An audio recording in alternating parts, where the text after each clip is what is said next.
Por que falam tanto em Israel? Você já se perguntou por que, entre todas as coisas, o pequeno Israel está ocupando tanto espaço na mídia? Um olhar bíblico nos bastidores. Muito boa noite, seja bem-vindo à Web Rádio Tangará. É um grande prazer estar aqui com você, desfrutando o programa Boa é essa Palavra. Não saia daí, fique comigo. Quero aproveitar para recomendar a página no Facebook Israel 7000 Anos, também no Instagram Israel 7000 Anos. Lá você fica sabendo das principais notícias de Israel e em português. Bom, por que falam tanto em Israel? O fenômeno do povo judeu é muito difícil de explicar, pois ocupa um lugar único nos planos e propósitos de Deus. Seu destino milenar está predito na Bíblia, com precisão divina. Sua história e sua existência confirmam a fidelidade da profecia bíblica. Tudo começou com o pecado. A Bíblia nos relata em Gênesis 3 a queda do homem em pecado. Deus havia criado o homem à sua imagem e lhe concedido uma vontade livre, pois desejava ter alguém com quem se relacionar. Adão e Eva podiam decidir por si mesmos, fazer ou não a vontade de seu Criador. O inimigo de Deus conseguiu minar as declarações divinas e Eva começou a duvidar do que Deus havia dito. Como consequência, ela desprezou a vontade de Deus e decidiu desobedecer ao seu Criador. Com isso, cumpriu-se a primeira profecia da Bíblia. A morte de fato entrou no mundo. A morte chegou, tanto física quanto espiritual. Esta última significa que o homem estará para sempre separado de Deus por causa de seu pecado. Em seu amor, Deus procurou pôr uma saída. Isso exigiu uma solução que, por um lado, satisfizesse sua santa justiça e, por outro lado, fosse adequada ao seu amor. Deus decidiu tomar a culpa sobre si para poder nos conceder o perdão. Como eterno, Deus não pôde morrer. Tornou-se homem na pessoa de Jesus. E em Cristo, Deus consumou a obra da salvação. A primeira promessa profética a respeito de um Salvador foi feita pelo Todo-Poderoso, logo depois que Adão e Eva caíram em pecado, quando anunciou o início da luta contra Satanás. Em Gênesis 3, versículo 15, está escrito: porém, inimizade entre você e a mulher, entre a sua descendência e o descendente dela. Este ferirá a sua cabeça, e você lhe ferirá o calcanhar. Essa declaração diz que, primeiro, a humanidade se dividiria. A partir daquele momento, uma linhagem aceitaria a influência de Satanás e não creria em Deus. Haveria outra linhagem que obedeceria ao chamado de Deus. Essas duas linhagens seriam antagônicas, porque um grupo aceitaria a direção do inimigo de Deus e o outro permitiria ser dirigido por Deus. Terceiro, um dia viria alguém da descendência da mulher que derrotaria Satanás, o pecado e a morte. Esse descendente feriria a cabeça de Satanás, e Satanás lhe feriria o calcanhar. Logo depois da queda em pecado, a linhagem humana que se distanciou de Deus e seguiu seus próprios caminhos foi se delineando de forma evidente. Ela começou com Caim, que assassinou seu irmão Abel e tornou-se o primeiro homicida. Deus escolhe Abraão. A linhagem humana que buscou a Deus e desejava permanecer fiel começou com Sete, o filho de Adão e Eva que nasceu para substituir Abel. Nós encontramos essa linhagem na genealogia terrena de Jesus. Por querer vir do céu à terra e entrar na história humana, o eterno Filho de Deus, Jesus Cristo, precisava de um povo, de uma terra e de um lugar concreto para nascer. Cada pessoa faz parte de algum povo, tem uma identidade nacional e um lugar de nascimento para provar quem é. Deus também queria esses receptáculos humanos para seu Filho, que com isso tornaram-se fontes de bênçãos, voltado para esse alvo de mandar o Salvador a esta terra.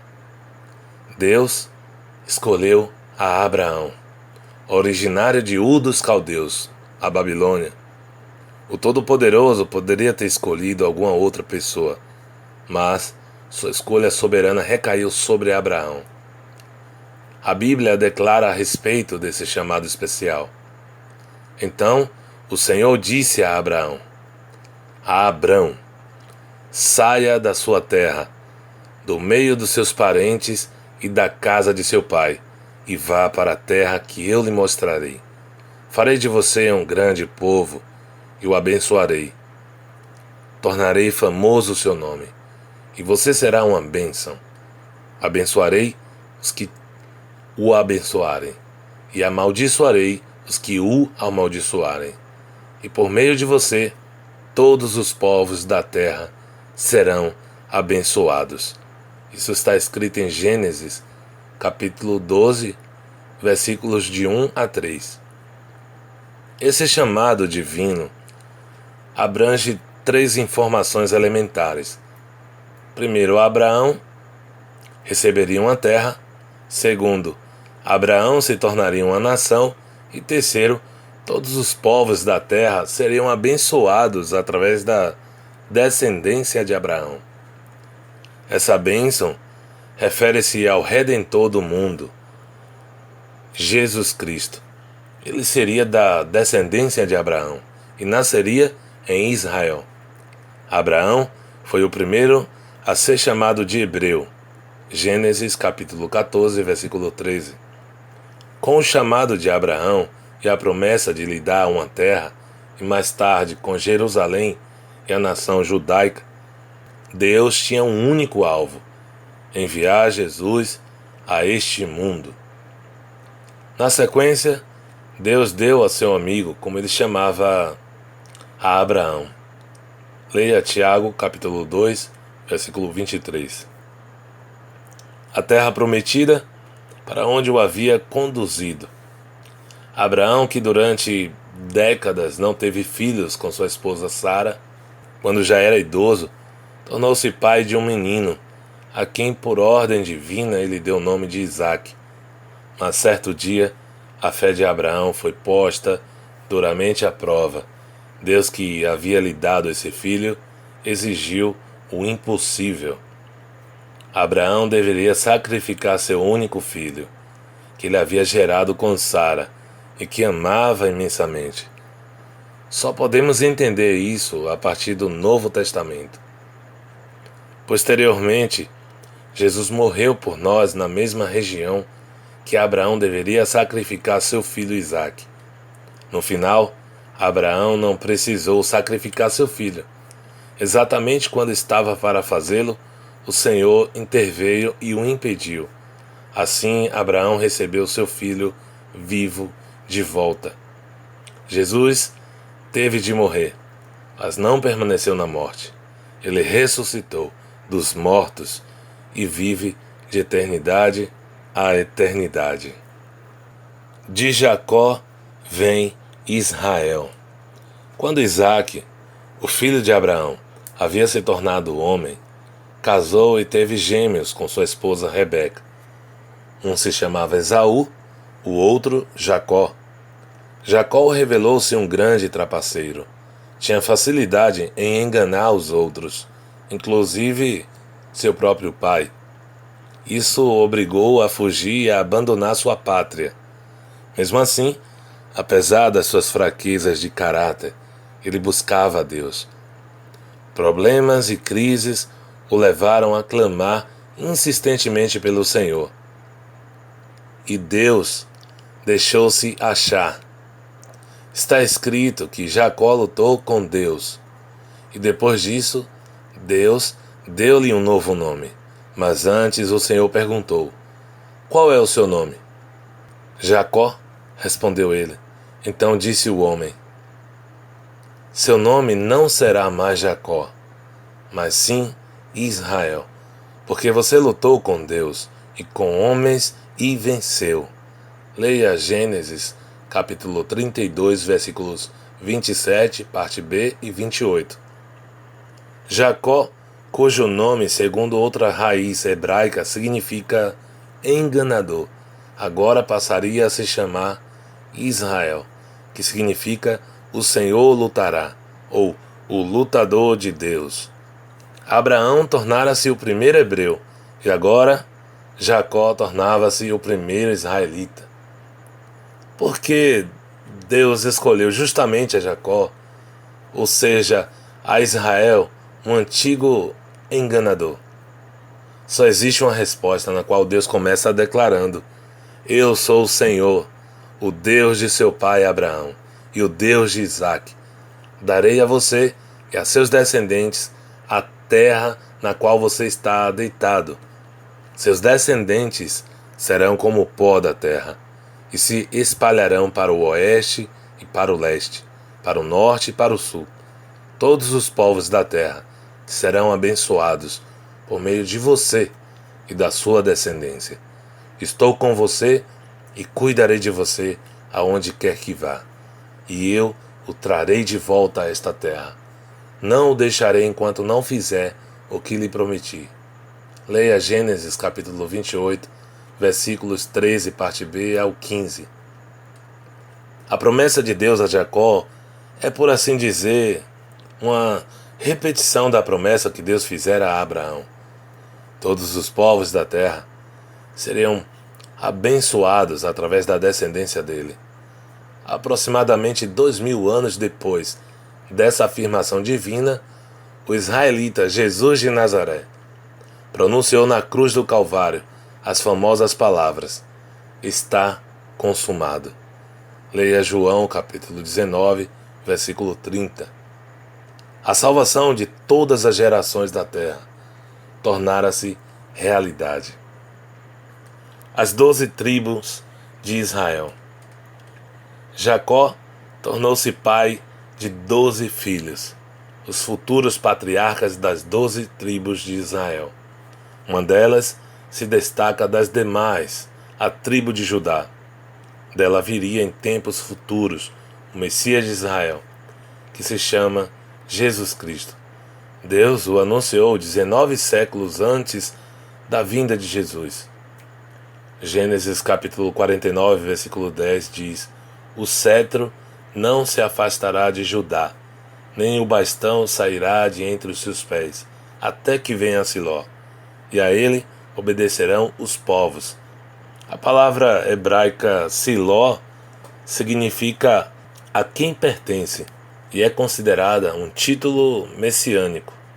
De fato, a tribo de Judá sempre foi líder. Judá ia na frente durante a peregrinação pelo deserto. Números capítulo 10, versículo 14.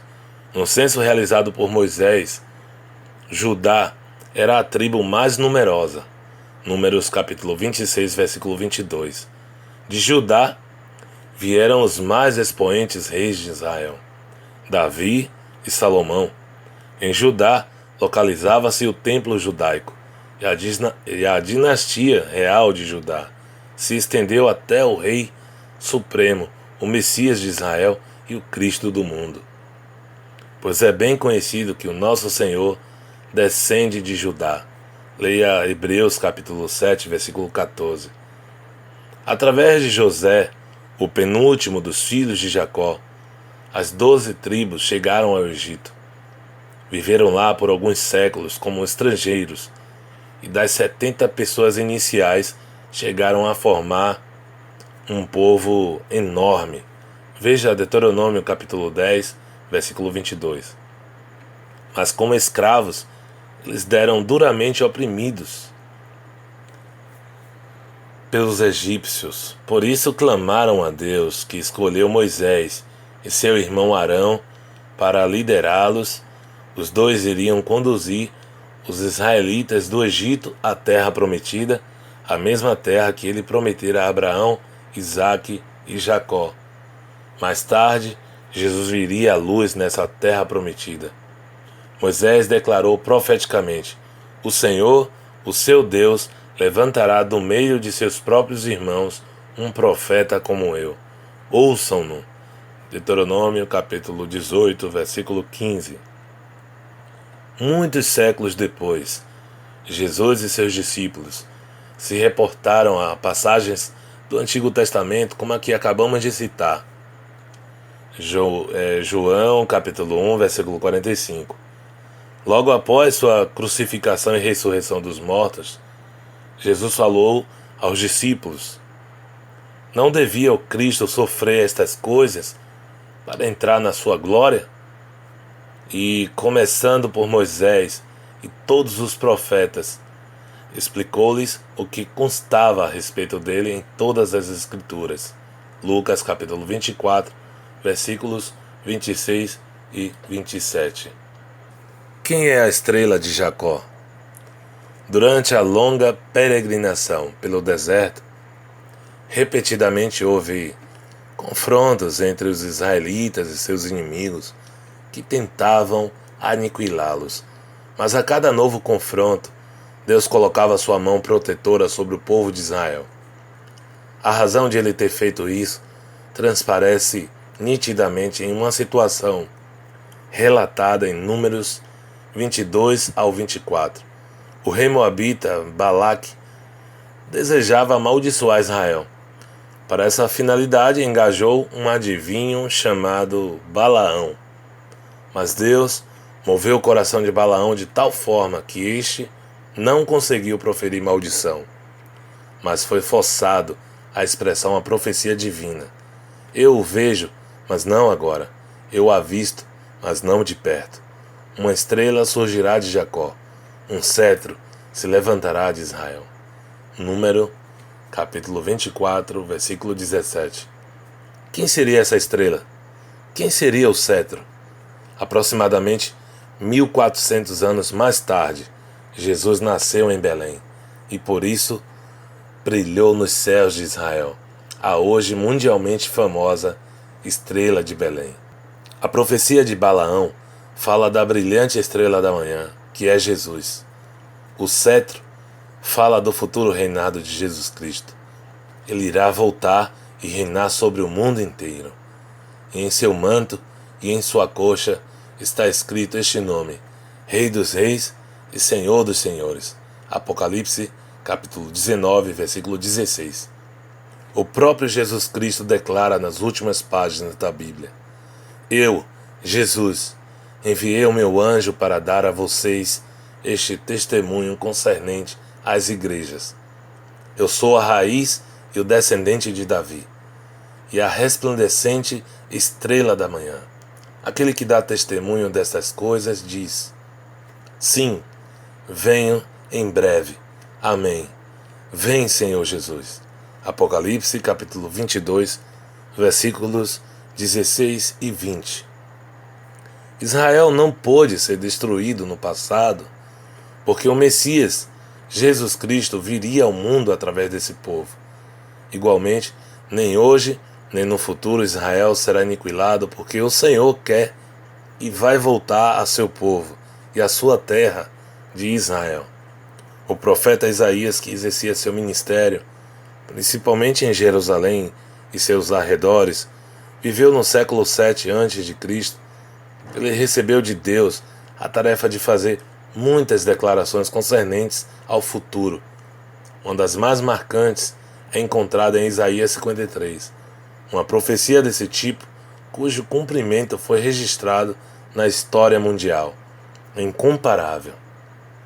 mais ou menos na mesma época em que Isaías viveu e exerceu seu ministério, outro profeta começou sua obra na região da Judéia, Miqueias. Através desse profeta, Deus anunciou o lugar do nascimento de Jesus. Miqueias capítulo 5, versículo 2. Além dessa, existem no Antigo Testamento aproximadamente 300 profecias que dizem respeito à primeira vinda de Jesus, e todas elas se cumpriram literalmente em Cristo. A profecia se cumpre. Quando Jesus veio, a liderança de Israel o rejeitou, fazendo com que ele fosse crucificado. Pouco antes de sua morte, o Senhor profetizou sobre Jerusalém. Mateus capítulo 23, versículos 37 ao 39, diz: Jerusalém, Jerusalém, você que mata os profetas e apedreja os que são enviados a vocês, quantas vezes eu quis reunir os seus filhos, como a galinha reúne os seus pintinhos debaixo das suas asas. Mas vocês não quiseram. Eis que a casa de vocês ficará deserta, pois eu digo que vocês não me verão mais, até que digam: bendito é o que vem em nome do Senhor. Aleluia. Jesus também anunciou em outras ocasiões que Jerusalém seria novamente tomada por força estrangeira, que o templo seria destruído e que o povo seria disperso, mas dessa vez pelo mundo todo. Lucas capítulo 21, versículos 5 a 7, versículo 20 e 24. Essas palavras se cumpriram em 70 depois de Cristo. Os romanos destruíram Jerusalém, queimaram o templo e conduziram inúmeros judeus ao cativeiro entre os povos gentios. O apóstolo Paulo escreve aos romanos que a história e a existência de Israel não são apenas sobre o próprio Israel, mas sobre o chamado de Deus para a salvação dos povos por meio de Jesus Cristo, pois dele, por ele e para ele são todas as coisas. A ele seja a glória para sempre. Amém. Todos os profetas dão testemunho dele, de que todo que nele crê recebe o perdão dos pecados mediante o seu nome. Israel novamente no plano. A pequena palavra até em Mateus capítulo 23, versículo 39, tem um grande significado. É como se ela fizesse uma ponte, explicitando que também dessa vez o povo não ficaria disperso para sempre, mas em tempos futuros haveria um novo retorno dos judeus de todo o mundo para a sua pátria. E realmente, desde 1948, depois de 1900 anos de diáspora, existe novamente um Estado judeu. E desde 1967, Jerusalém pertence outra vez aos israelitas. A Declaração de Independência de Israel, de 14 de maio de 1948, diz: no ano de 1897, nas conferências do pai espiritual do Estado judeu, Theodor Herzl, o primeiro congresso sionista delineou e proclamou o direito de o povo judeu fazer renascer o seu próprio país. Esse direito foi reconhecido na Declaração Balfour de 2 de novembro de 1917 e reafirmado no mandato da Liga das Nações, que, em particular, deu sanção internacional para a conexão histórica entre o povo judeu e Eretz Israel, e o direito e o povo judeu de reconstruir seu lar nacional. Com o fato de os judeus hoje estarem em casa outra vez e possuírem um Estado próprio, Deus estabeleceu um sinal. Nós, que temos outra cidadania, devemos levar isso em conta, pois Isaías, capítulo 11, versículo 12, diz: levantará um estandarte para as nações, ajuntará os desterrados de Israel e recolherá os dispersos de Judá desde os 4 cantos da terra. Um estandarte é uma bandeira com um brasão de algum território ou país. O ajuntamento de Israel em sua pátria, portanto, nos foi dado como um sinal desse tipo. Um estandarte lembrando as nações que Deus sempre cumpre o que promete. Isso é o que diz o profeta Jeremias, falando explicitamente aos povos gentios. Jeremias capítulo 31, versículo 10, diz: ouçam a palavra do Senhor, ó nações, e proclamem nas ilhas distantes. Aquele que dispersou Israel o reunirá, e como pastor vigiará o seu rebanho. O ajuntamento de Israel em sua própria terra, com os judeus chegando do mundo todo, é sem dúvida o preparativo concreto para a volta de Jesus. Pois Deus diz, em Jeremias 23, versículo 3, eu mesmo reunirei os remanescentes do meu rebanho de todas as terras, para onde os expulseis, e os trarei de volta à sua pastagem, a fim de que cresçam e se multipliquem.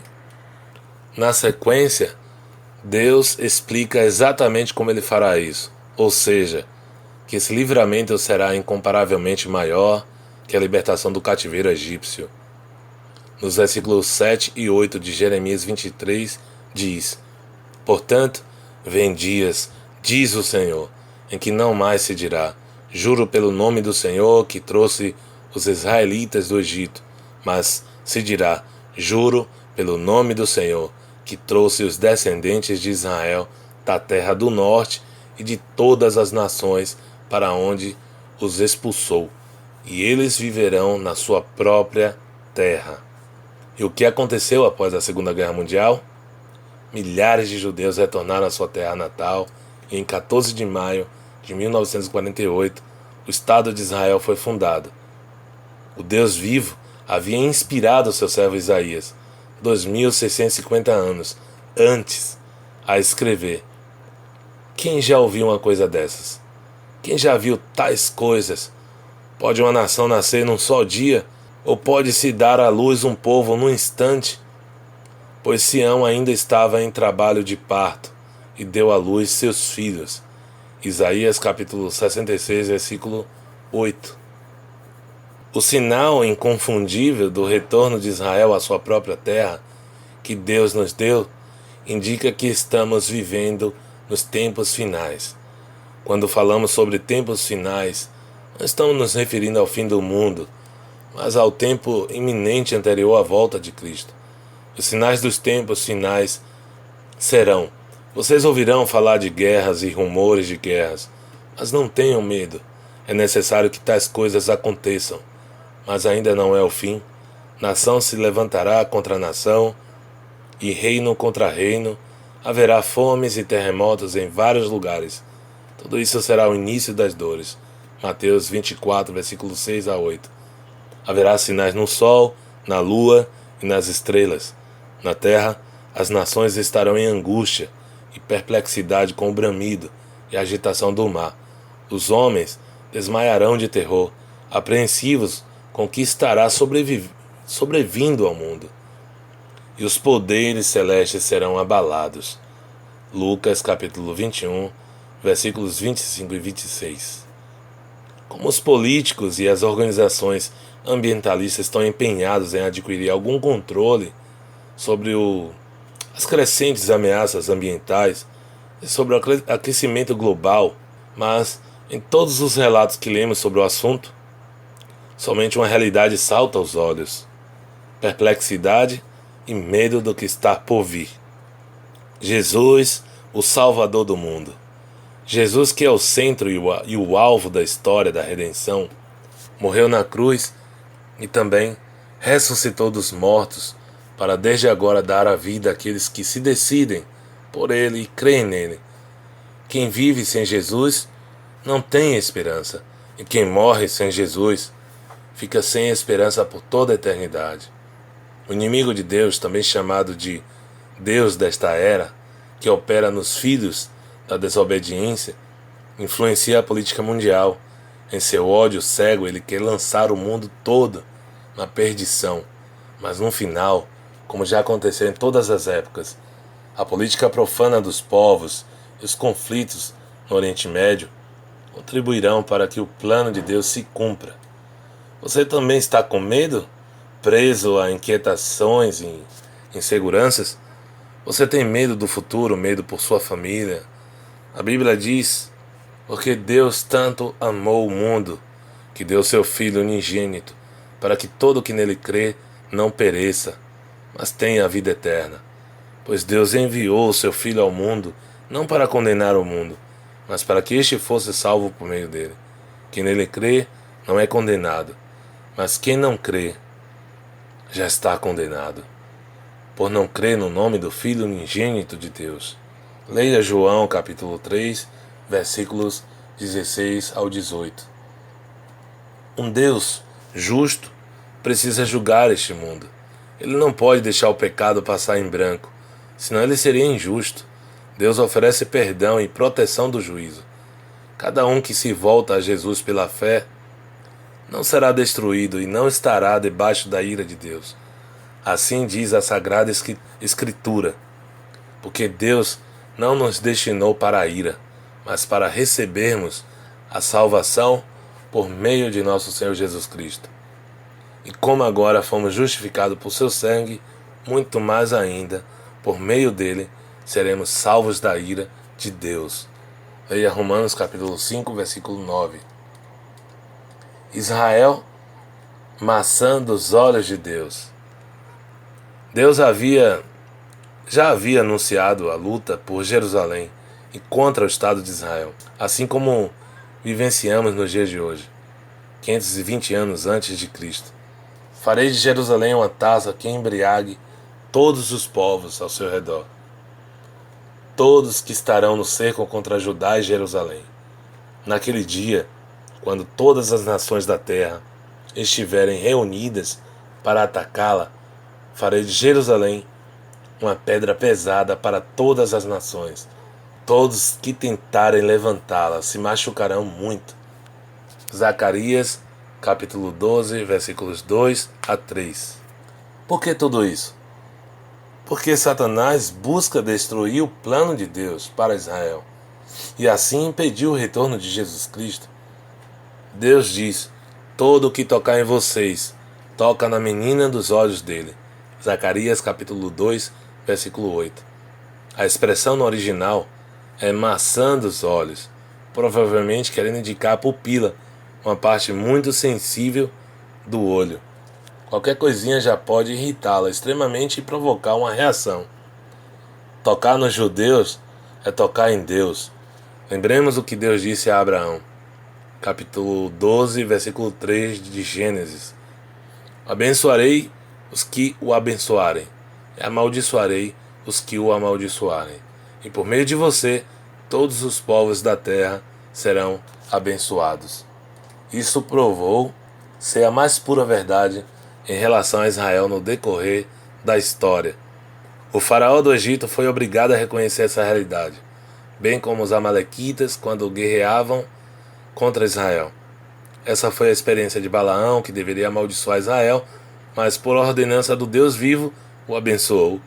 Mesmo assim, mais tarde, usando os midianitas, ele tentou levar os israelitas à apostasia.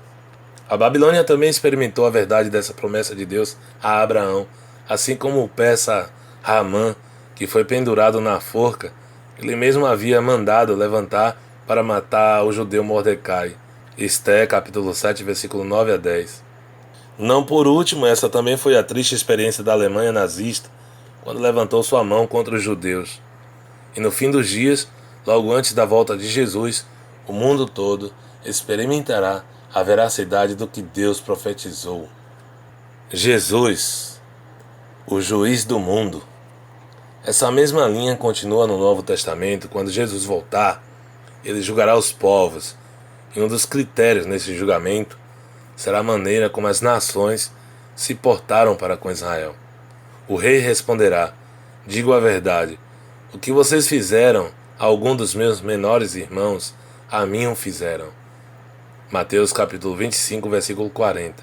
E na carta de Judas está escrito: Enoque, o sétimo, a partir de Adão, profetizou acerca deles: vejam, o Senhor vem com milhares de seus santos, para julgar a todos e convencer todos os ímpios a respeito de todos os atos de impiedade que eles cometeram impiamente, acerca de todas as palavras insolentes que os pecadores ímpios falaram contra ele. Inversamente, todas as pessoas e nações que abençoaram Israel experimentaram e continuam experimentando as bênçãos de Deus. Um exemplo são as parteiras que desobedeceram a ordem do faraó, negando-se a matar os meninos judeus. Deus foi bondoso com as parteiras e o povo ia se tornando ainda mais numeroso, cada vez mais forte, visto que as parteiras temeram a Deus. Ele concedeu-lhes que tivessem suas próprias famílias. Leia Êxodo capítulo 1, versículo 20 a 21. Quem ama a Jesus também amará o seu povo terreno, pois o Espírito Santo que habita naqueles que creem em Jesus é o mesmo que em nossos dias restaura fisicamente Israel e que no futuro também o restaurará espiritualmente. Portanto, em relação a Israel, confessemos juntamente com Davi. Em Salmo 122, versículo 9 diz: em favor da casa do Senhor, nosso Deus, buscarei o seu bem. Israel não consegue perecer. O povo de Israel não perecerá.